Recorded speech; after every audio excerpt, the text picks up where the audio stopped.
Well, hello and welcome to this episode of the Online Church Blueprint, episode number 16, if you're keeping up. That's a whole lot of episodes. Thank you so much for sticking with us and for really sharing this with your friends and joining us on our socials and everything. Our numbers have been growing, which is super, super, super cool.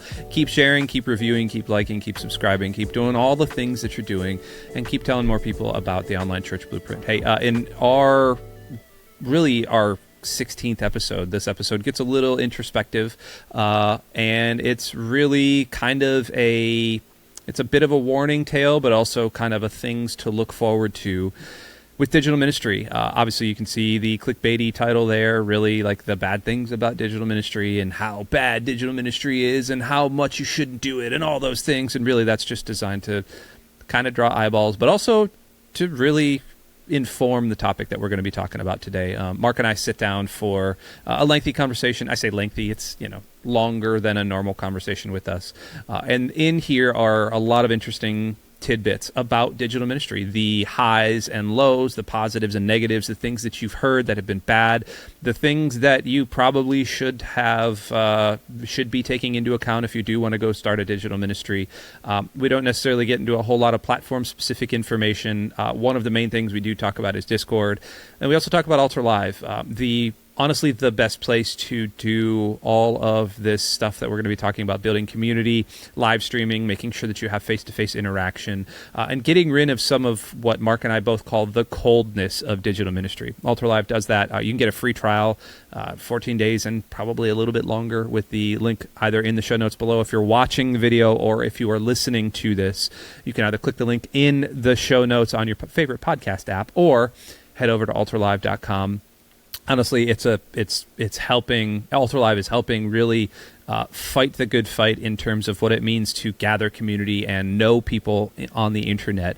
And one of the biggest things that we often hear in terms of digital ministry is, you're never going to know people. Hi, it's all fake and all those other things. And Mark and I talk at length about that in this episode. So sit back, relax, and enjoy this episode of the Online Church Blueprint.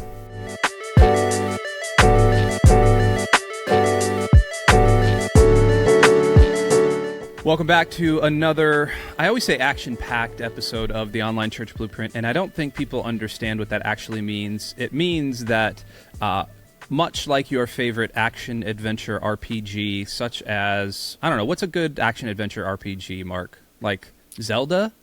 Action-adventure RPG? Yeah. Diablo 4? Are we allowed to say that in what is the Online Church Blueprint, like a church thing? Everyone's like, Diablo's satanic, and like the whole game is killing the devil. So, touche. I mean, it's as satanic as a crusade, a spiritual revival, I guess. Just as the Crusades have a lot going for them too. Let me tell you. Well, nothing nothing wrong with them. Not the Crusades per se. Like okay.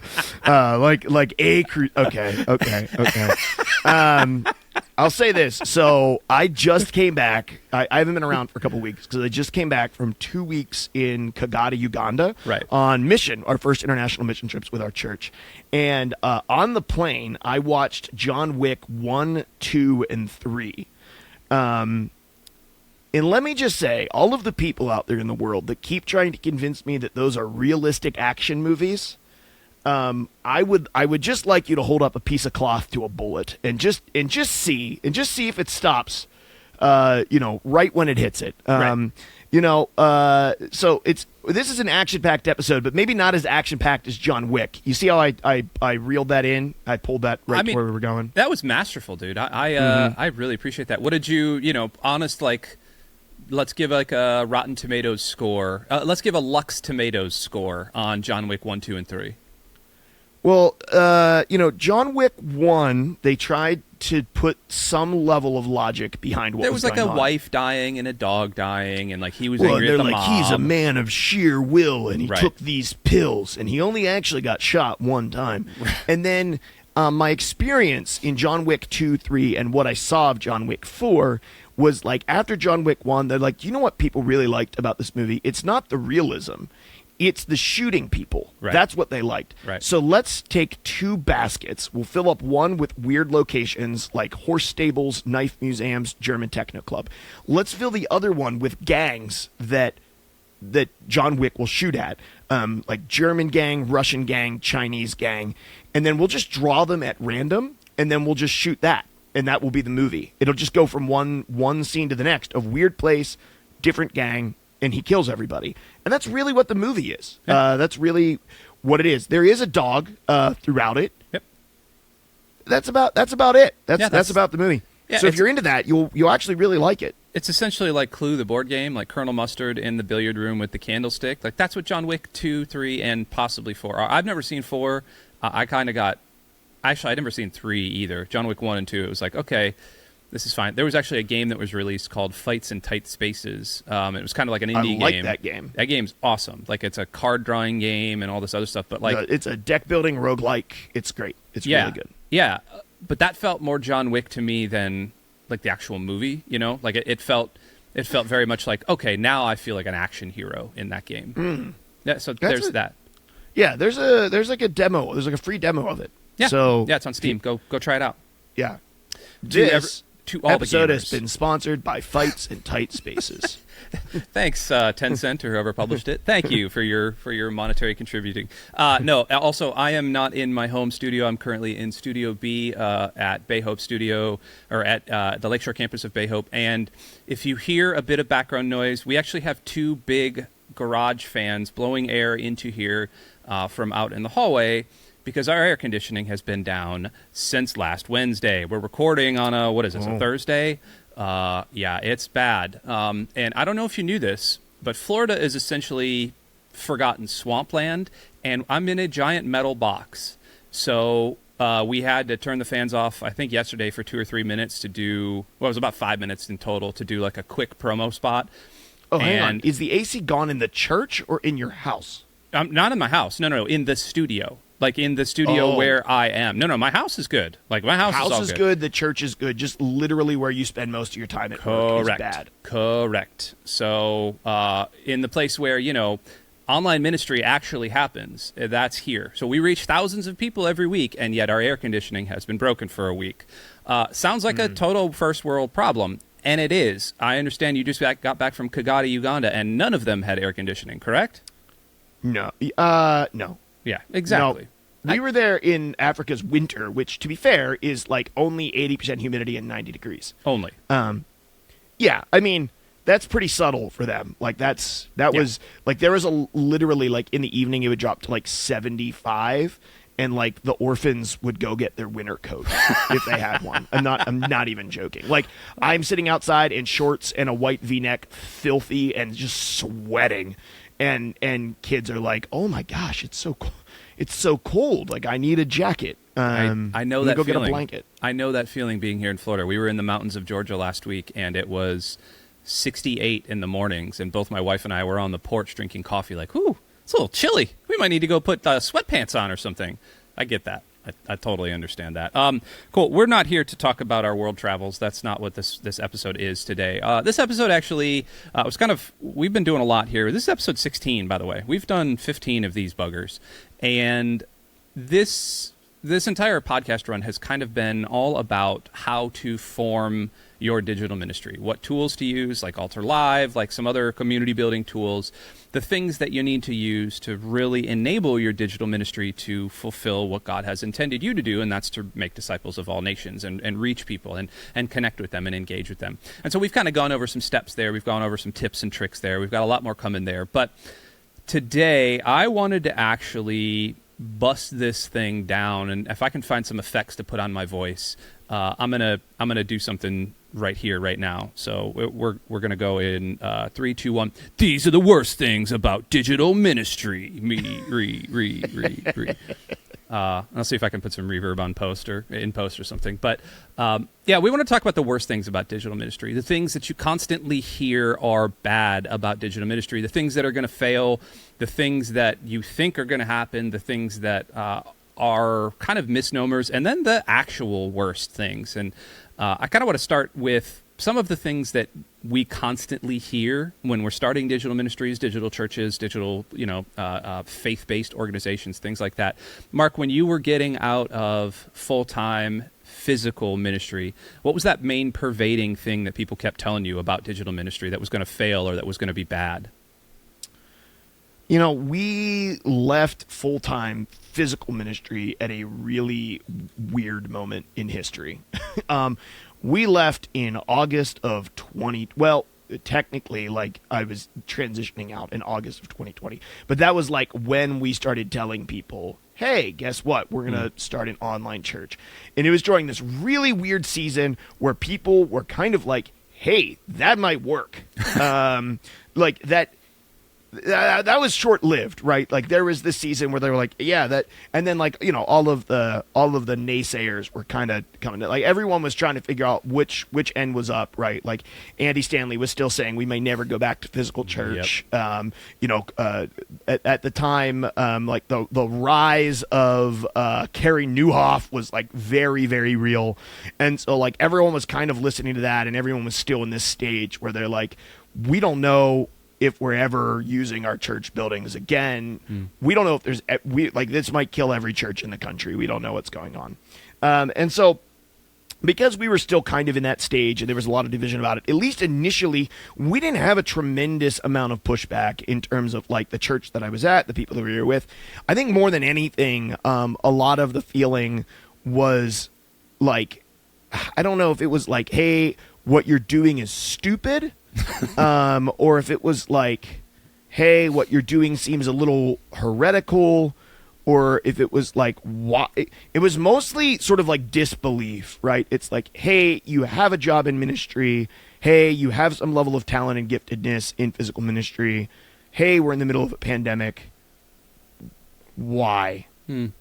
Why? And I think a lot of that just had to do with people not really understanding the scope of the gaming world that we were getting into, or understanding the direction that culture was headed, more than anything else. And I think there was a wide variety of things that people sort of brought up in the beginning, right? Well, the internet is kind of cold, and that's not a real church. That's not real church. And to be fair, what all of our experiences have been, for the most part, with digital ministry isn't real church. What most churches do on Sunday mornings, providing a live stream, is not church. They're not wrong about that. And so, I don't want to be critical and be you just didn't have vision to see. No, the understanding they have had of what church is on online space is legitimately not church. It is an amenity of a physical church, not a church. And so I think that people were correct in their assumption about that, but they just didn't really understand the scope and idea of what we were planning to do, or what digital ministry actually had the ability to look like. When I started digital ministry back in June of 2019, so I've been doing this 4 years now, and the biggest thing that I kept hearing was not necessarily, so I didn't jump into starting a church. I actually jumped into, obviously, an established church here at Bay Hope, and the streaming /live /digital campus had, let's say 1,000 people that were constantly watching every single Sunday. They were sticking up a camera. Well, they had a bunch of really good cameras and really good tech and all this, and it had been going for 7 or 8 years before me. So there was already kind of a digital presence, but nobody knew what to do with it. It was just a bunch of people hey, cool, we got this streaming thing, cool. So I came in and I started to establish, policies and procedures and strategy and, enact vision and all the things that you do as a church leader, which is great. I love that. That's my favorite thing to do. But the thing I kept bumping up against was not so much what you were bumping up against in August of 2020, because in June of 2019, nobody got it. Nobody got the idea that digital might either kill us or be the way ahead. Or, there might be some common middle ground. A lot of it was just, oh, cool, you're the YouTube guy. And, oh, you're our video editor, right? Well, essentially, I got that a lot. I got, oh, you're the, you deal with college kids, right? Because you're on social media. It's well, no, we have a social media team, actually. I barely touch it. I just send them clips and they post stuff. People weren't understanding that community was the thing that I was trying to form, and there were different ways around that and all that. And so the thing I kept hearing was, you can't actually connect with people online. And that used to frustrate me to no end, because I remember even back in 2006 and 2007, in 2008 and 2009, really, on Xbox Live, sitting in lobbies for Halo 2. We'd have custom multiplayer rooms set up. We'd sit in lobbies with 10 or 15 of us from literally around the country, and we'd do a Bible study. And we'd have an hour-long Bible study once a week, and then we would go and play Team Deathmatch or Capture the Flag or whatever, and Halo. Now, granted, Halo's my game, and that's my community, and those are my people, and all those other things. But trying to tell that to people 10 years later was like just an act of Congress. And I kept getting that same pushback of, how do you form community? Like, how do you do that? Have you heard that from people? Yeah, I mean, I think people think that relationships can't be real, and so like some of the immediate pushback, or I think what people think of when they think of the worst parts of online ministry, is that relationships can't be cultivated, so it's not relational ministry, right? I think that the next thing people tend to think of is like some of the worst parts is sort of like the fakeness of it, which I think is a combination of sort of like the fakeness of the people that you might engage with. Or the superficiality of that, but also the fakeness in terms of what you have to present to the online world to say, like, hey, here, I think that we think of maybe like large influencers who really only show sort of the shiniest parts of their life. And when the church world thinks about digital space, I think primarily what we have thought about, at least through the last, 30 years or whatever, however long it's been that churches, that might be a grossly inaccurate number, but we've thought about impact and reach, right? That's really what church has been about. And when we think about impact in terms of online space, a lot of what we're thinking about is like, hey, can we have impact in terms of faith conversions? Can we have impact in terms of viral videos? Can we have impact in terms of influence? Like, how can we grow and build clout using digital tools? I think what people don't realize is that like the true beauty of digital space is actually contained within relationship, and how deeply relational and personal it is, and which we can get into. What I think is most interesting in this conversation, Andy, about what are the worst parts of online ministry is some of the things that I think the typical person in church world thinks about when they think about the worst parts of digital ministry actually are not the worst parts of digital ministry. In some ways, they're actually completely non-subjects. Like, they're not even relevant. Like the idea that relationship is impossible or it's cold and unfriendly is actually it's actually just a completely irrelevant conversation, because once you're in it, you realize how untrue it is. There are other things, though, that are very real struggles and difficulties in digital ministry that I think most people, when they think about it, don't even consider or don't even realize. So let's go to the things that aren't actual struggles. So what would those be? I think one of the primary ones is that online space is sort of cold, sterile, and you don't really get to know people, and everyone will be fake with you. Yep. I have found that not to be true since as early as middle school, 1999, 1998, when I would come home from school and I would log on to AOL Instant Messenger and I would start messaging people, and I think I've said this before on this podcast, who would be more honest with me about their lives. I started my ministry in some ways on AOL Instant Messenger as a 5th and 6th grader. Where I would come home and I would log on and I would just message people who were not friends of mine at school, but were my friends on AIM. And I would sort of like minister to people through AOL. Like, people would share what they were really going through, what was really going on in their lives. And I would kind of minister to them. Now, ministering to them as a 5th or 6th grader is completely different than ministering to them as a 35-year-old. But the point is I distinctly remember these feelings of like satisfaction over genuinely feeling like I was helping people who would never ever speak to me at school. What was your away message strat? Were you like a song guy? Were you like a GTG, like having a sandwich? Like what were you about? I actually don't remember the away message strat.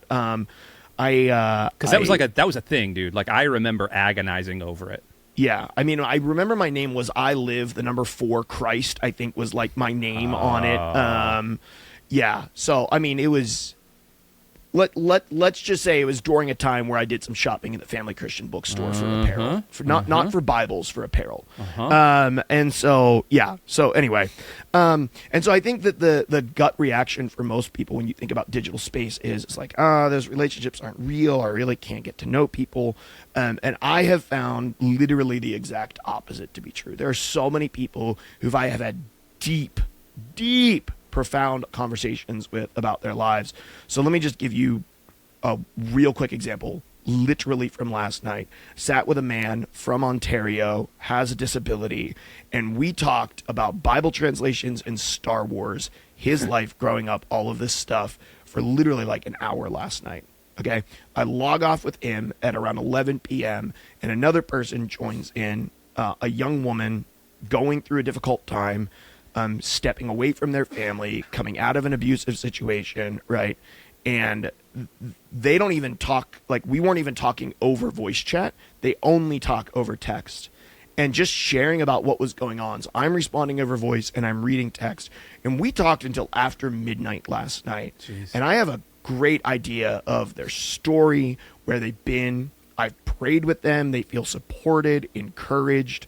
We talked about the importance of allowing change to enter your life. I discipled this person, right? And that all happened just last night in 2 conversations. This isn't including the last 2 weeks that I spent in Uganda with a team. This isn't including the life change that we've seen with people who've been part of our church over years. I mean, this was like a first conversation with the first guy and a second conversation with the second person. So it's not like these are people who I've been associated with for a long period of time, right? Like the guy who I met with first with the disability from Ontario, he was like, hey, I'm here for the first time. Am I allowed to come talk to the pastor even though I don't have something serious to talk about? Yeah, let's get in. Talk to Bible translations, his disability, his reading capability, all of these different things. The next person, literally the second conversation I've had with this person, and they're just like pouring their heart out and sharing what's going on in the situation that they're in and asking for prayer. And so like the idea that digital space is not relational, but it's cold and the people won't get personal and the people will be fake with you is absolutely not true. And the fact that the second person, I don't know their name, their voice, or their face, makes no difference. Their story is just as valid. And they're not just sitting there conjuring up this story, right? No more than someone who goes face to face with you at church and conjures up a story about what happened to them that week. We've all been through that.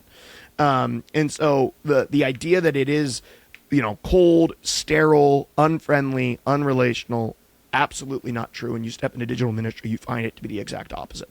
Is there a generational divide that you're finding in that, and those people that are saying it is going to be cold, sterile, non-friendly, not always judgmental and all that? Or is that transcending generational lines? And understand where I'm coming from with that question, because immediately you talk about this stuff, and immediately when I was talking to people when we were first starting digital ministry here, and it was in the back of my head is always the okay boomer comment of like, okay, yeah, you just don't get it. Like, you just don't get what I'm trying to do, man. Like, I'm a rebel and I'm all this other stuff. But the more I started to see that, it's like, yeah, there is actually a generational gap. Are you seeing that same thing? I honestly think it has more to do with a philosophy around technology than it does a generational gap. And I think the older you get, the more common an opposition to technology is. And I think that does not come from maybe even a lack of desire or even a thoughtful perspective. I think that just comes out of fear and a desire not to learn something new. I think that the older you are, the less you were raised using smartphones and technology, the more overwhelming and the less intuitive it is to you, and the more natural opposition comes from that, right? That people are just like, I don't want to learn it. I'm not interested in it. I actually think it's a bad thing, and so I'm not going to be involved with it. They don't really consider who needs to be reached because of it. They're just sort of selfish in sort of and I know that like that's going to ruffle some feathers, that comment right there. They're selfish, but it is selfishness, right? It really at its core is, I don't want to learn it. I don't like it. It makes me uncomfortable. I don't care who needs to be reached on the other side of it. I'm not doing it. And I think that that's unhelpful. Now, that being said, I think there are actually lots of people who are millennials and younger who have a similar opinion, right? They've just, my brother's a great example of this. Love my brother, right? I joke with him and call him a Luddite sometimes, right? Because he's 30 years old. He has a flip phone. He's never getting a smartphone, right? The closest he gets to tech is the Nintendo Switch. And he's okay with that. Like there's not necessarily anything wrong with that, right? He understands tech enough. He just doesn't want to be involved with it. And I think in those situations, it's people who are like, well, digital ministry is invalidated, but it's not because I actually have thought about whether or not it's valid. It's invalidated because I don't want to do it and I don't want to learn it, and it's overwhelming to me. And I think that opinion is more common the older you get, but I don't think it's I don't think it's just like, hey, anybody who's 55 and older hates online ministry. I have met many people who super applaud what we're doing and are anxious to be involved in it. And I have people in our church in that age category. It just has to do with a willingness to learn and a willingness to embrace new ways of doing things. Interesting. I hear that, especially the Luddite comment, because I get that all the time. No, I don't get that all the time. I have, unfortunately, a lens that views people and jokingly will say that same thing. Within Lux, there are some older people in there, right? There are, again, getting away from age and all that other stuff, but the more you start to look at philosophy of technology, are you finding with the people that, this conversation's kind of going in a different place, but this is great. Are you finding that those more wise people, older in age people, are you finding that they struggle to keep up with some of the things and they're okay with that? Is there something underlying that? Is this just a place that they call home? Like, how does that all work out? I think the people who are maybe, like older Gen Xers and up who have found a home in our community, many of them have found a home because their life is being changed by the teaching of our church and by the community of our church. And they have learned what they need to learn to engage, right? And then there are other people who I just know who, were in my previous church or in my community who are like, I really want to be involved, but will you show me how to find you on the internet? And, my response is typically like, if you're not willing to figure out how to get to us, you're probably not the people we're trying to reach. And so I think that we're pretty unapologetically at Lux trying to reach a younger generation. Like my heartbeat is to help the Big C Church reach the post-millennial generations. It's not to help the Big C Church figure out how to do digital ministry better. And so I think that reaching the post-millennial generations involves learning how to do digital ministry. I think that the community that we're activated inside the gaming community is a microcosm and an example of where every person will be in 15 or 20 years from now, whenever we see Gen Alpha and Gen Z really dominating the workforce and really taking leadership roles and influencing how the church is thinking about reaching next generations. So I view us as sort of like setting the stage and an example for what's next. Now, that being said, I think that people come into our church who are older do struggle. 100%. I think the Discord's overwhelming for them. I think that the platforms that we're using, but people who genuinely want to be engaged in the church and are seeing their life transformed and touched, and they're building relationships, they're part of small groups, right? They've learned what they need to learn in order to be engaged and involved in a way that's life-giving to them. That doesn't mean that every day they're opening up our app and they're, engaged with us every single day. Some of them are. Many of them aren't. That's okay. Like, It really just has to do with like people who've adopted technology and been invested in it, especially people who've been invested in the gaming community and already understand how to use platforms like Discord and Twitch. Cool. Let's make the hard transition then for our last couple of minutes to the things that actually suck, to the things that are actually difficult, to the things that we both kind of didn't know going into it. And I'm going to start, and then I'm going to pitch it to you because mine's real quick. I didn't know that the time investment was going to be so much. I didn't know. I mean, it did innately. Social media, everything. There's dings and all sorts of stuff all the time. But one of the things that really is a drawback to digital ministry is that there is no office. There are no hospital visits. Everything is an office visit. Everything is a hospital visit. Everything is a counseling session. Every single time that you have your phone on, you might get a ding, or you might get a DM, or you might get a text, or a tweet, or an X, or whatever we're calling it now, a zeet, and you're going to get something from somebody who ostensibly needs you as the pastor. Again, not a bad thing, but there are a lot of pastors with a Messiah complex that are like, well, I got to save the world, and they're going to answer all of those, and then they're going to burn out. So that's kind of my first thing. Are you seeing that same thing? I mean, there's certainly an immediacy to digital ministry that makes it really hard. You know, on the negative side is you can always be on. On the positive side is it's actually easier to shut off. So for me, if I just leave my studio and turn off my phone, no one can come knocking on my door. True. And no one can come find me, right? Most people don't have my phone number. And the only people who have my phone number know that they have my phone number because of emergencies, not because of non-emergencies. Right. And so, yes, I agree with you that if you come in with a Messiah complex, like the need in digital space is enormous. Mm-hmm. And I think one of the things that you don't realize when you get into this is that the people who are naturally attracted to digital communities are not attracted to physical communities for a reason. And a lot of those reasons are either church hurt. It might be any one of a number of disabilities. It might be anxiety. It might be depression. It might be they're on the autism spectrum. And so the needs of the community when you step into digital ministry full time, especially as someone who's leading a digital church, the needs are more substantial. Right? I'm not saying that you don't have people who just seem to have all their ducks in a row and have their stuff together. There's absolutely that. I think one of the beautiful things about the digital church is it really is a collection of people that the church has forgotten that they should never have forgotten. Mm-hmm. Right? It's the fact that the physical church by and large has seated the richest people at the head of the table and have told the poor people, why don't you go sit on the ground? Yeah. And the digital church is like positioned really well for people on the ground to get a seat at the table. Yeah. And so there's something that's beautiful about that. But there's also something that's difficult. Like, I didn't expect to have to build as slowly as we've had to build. And that's nothing bad. I just had to change my expectations as a digital pastor, right? It's just going to take longer. I think the other thing that's hard in digital ministry is that there's no one who's coming to a digital church who's been discipled in a digital church.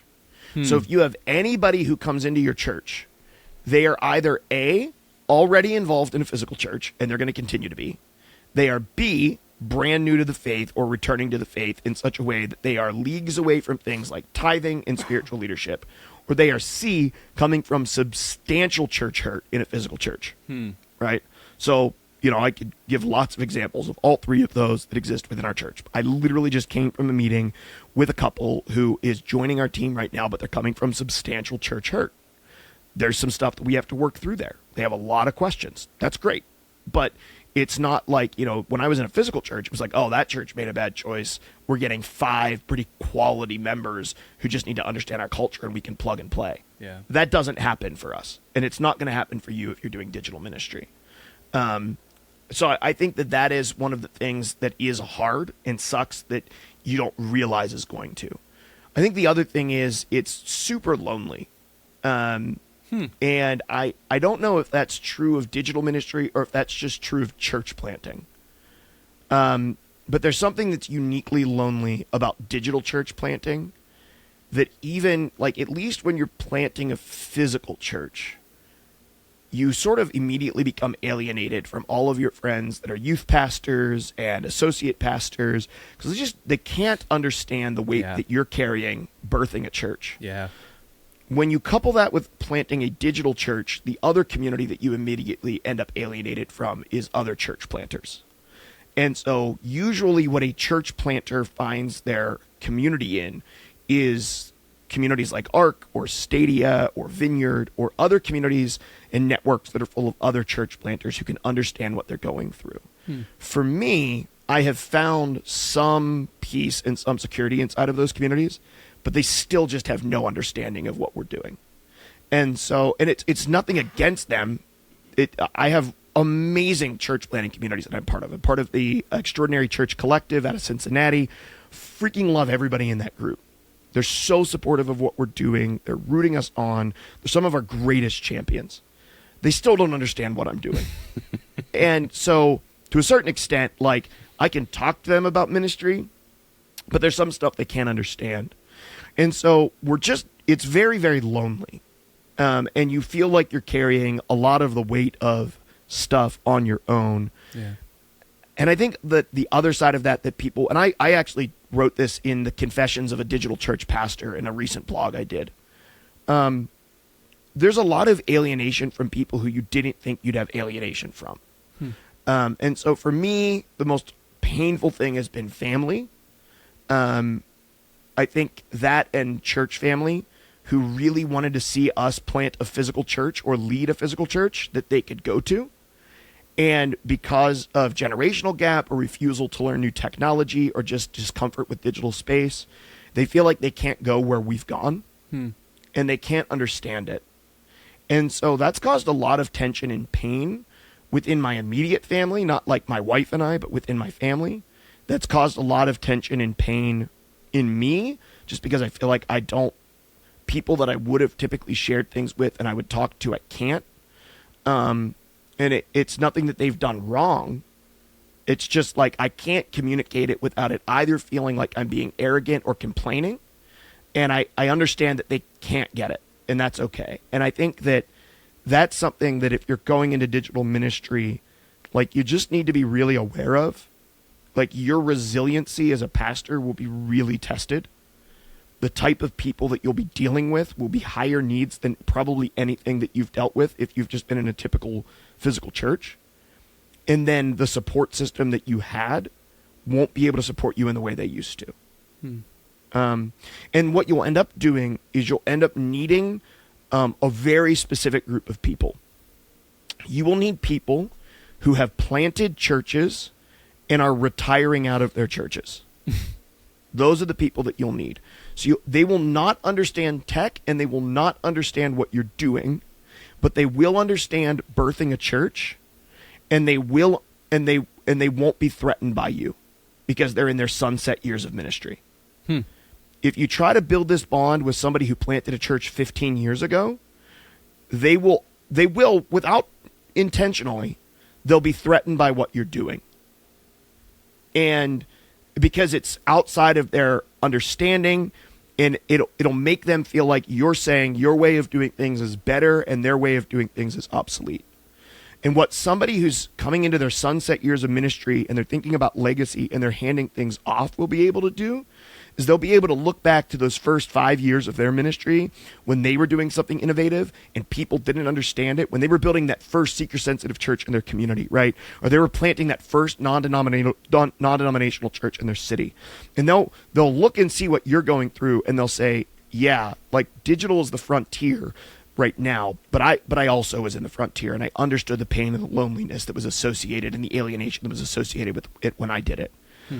And they'll be able to understand you in a way that no one on your staff, none of your ministry friends, and no other church planter will be able to understand you. Like those relationships are key. And so for me, that's Chris Marshall, my mentor and spiritual father, and that's Tim Selleck, who pastored a church in California and has since handed that off to the next generation. Like those are the guys that on days that I'm so discouraged that I need to cry, they are the people that I call. That's awesome. Last question before we wrap this one up today. If you had to go back a couple of years, so almost 3 years now, like what are the couple little things or even big things? What are the things you would have done differently? Man, I feel like that question is really good when you're down the line and know if you accidentally drove off a cliff or like into the promised land. Well, I asked that right now because, you literally just got done with a conversation with somebody from a major partner or a major organization that said that they are looking at Lux and the things that you and Lux and the Lux team are doing as a progenitor, really like the only digital church model out there that is working. And I'm not saying that to blow smoke. I'm just saying like that's what this guy said. And he's at a major organization and he's seen this stuff working. So, not hitting the promised land, but definitely like you've done some of the right things. Obviously, you've been leading the Holy Spirit or leading with the Holy Spirit and listening to God the entire time. But like there are some things that you probably would have changed starting at the very beginning. Yeah. No, that's true. And I think there'll be more as time goes on.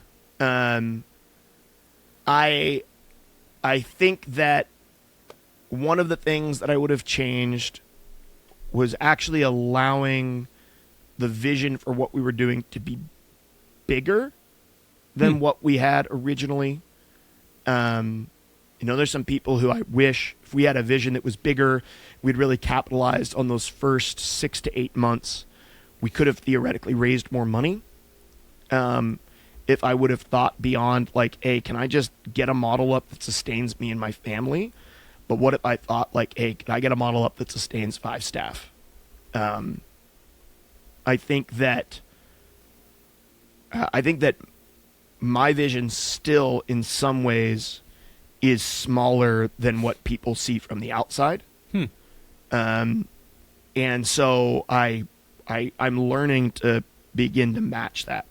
I think the other side of that would be, we've worked with a really, really solid team of volunteers. I think I've probably made some mistakes along the way with not putting policies and structure in place sooner. I think there's some things that we have in place now that I wish we would have launched with. I'm not saying I regret launching when we did, but potentially there might have been some wisdom in, instead of launching in March and moving into our studio in July, there might have been some wisdom in more team meetings than one, because we literally had a team meeting before we launched.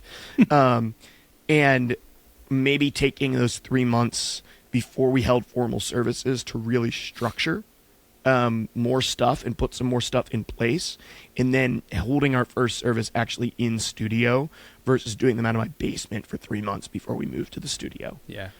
I might have changed that. I don't know. Like, there's some things that we've done that I 100% wouldn't change that I might disagree with later. Like, we've given away way more money than what is wise, probably. I just keep finding things to give our money to. Whether that's church planning endeavors or mission endeavors or partners. I don't know, maybe in a couple of years I'll look back and be like, ooh, maybe we should have reeled that in a bit.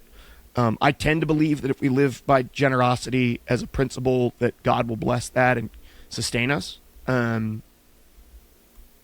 Yeah, I think also, like, just personally, like, learning to live in faith more actively by praying more.